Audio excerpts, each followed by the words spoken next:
qodobkeenan deegaanka waliba farqada ugu horeysa maareynta qashinka buuxdaafiyay magaalooyinka waxaan jecelahay marka hore inuu si cilmiyeysan uga wada hadalno qashinka waxa loo kala saaraa laba qashinku wuxuu u kala baxaa laba waa solid iyo liquid oo ah dareere ama qashin qoyan iyo mid adag haddaynu labada u sii kala qaadno qashinka qoyan ama liquidka ah ee dareeraha ah waa qashinka ugu fudud ee la maareyn karo waayo waxa laga dhigaa fertilizers ama meelaha lagu daadiyo haddaad u fiirsato qashinka kuwa qoyan way ka nimco badan yihiin dhulka intiisa kale qashinka waxyeelada ugu badan deegaanka iyo dhulka iyo dadkaba waxyeela waa solidka waa qashinka adag haddaad maanta dalkeena u fiirsato qashinka ugu adag ee dalkeennan ka soo baxa waa caagad ama sharaab laga cabay ama biyo laga cabay waa run shirkadaha biyaha safaysan soo saaree dalkeenna iyo kuwa sharaabka soo saara waxay noo abuureen horta shaqo abuur way sameeyeen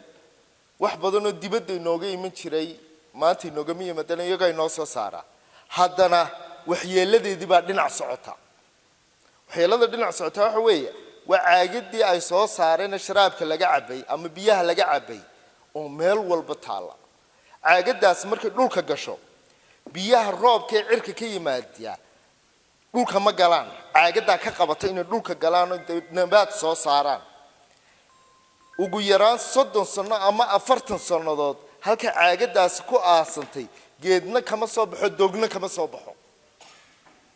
haddaad u wada fiirsateen caagad wal oo laga soo saaray dalkeenna oo ama sharaab ama biyo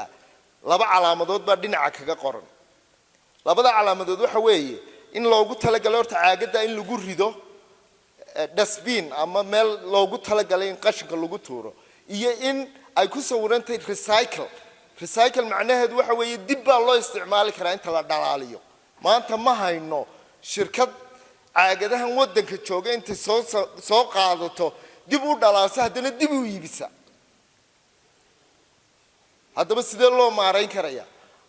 waqtigan aynu joogno maadaama aynaan haynin shirkado dib recycle u sameeya ama dib u yani inta u dhalaaliyaan dib looga faa'iideysto anigu waxaan soo jeedin lahaa kow shirkadaha soo saara biyaha iyo sharaabka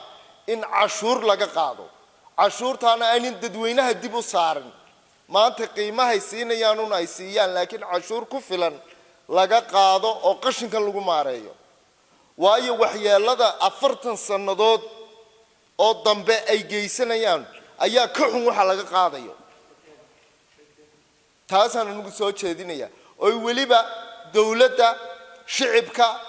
iyo cid wal oo ay khusaysaaba ay ka qayb qaadato sidii loo xakameyn lahaa caagadan meel walba taal maalin dhaweyd berberaan tagay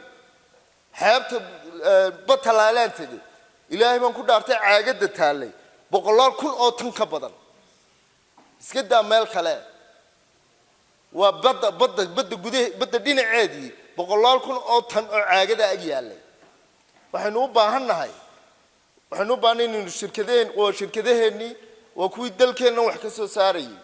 waxay naga badbaadiyeen lacag badan oo dibadda inooga bixi lahayd waxay noo faa'iideeyeen shaqo abuur laakiin waxyeeladeedana in la sheegaa waa xaq mid laga gabanayana maaha wasalaamu calaykum waraxmatullaahi wabarakatuh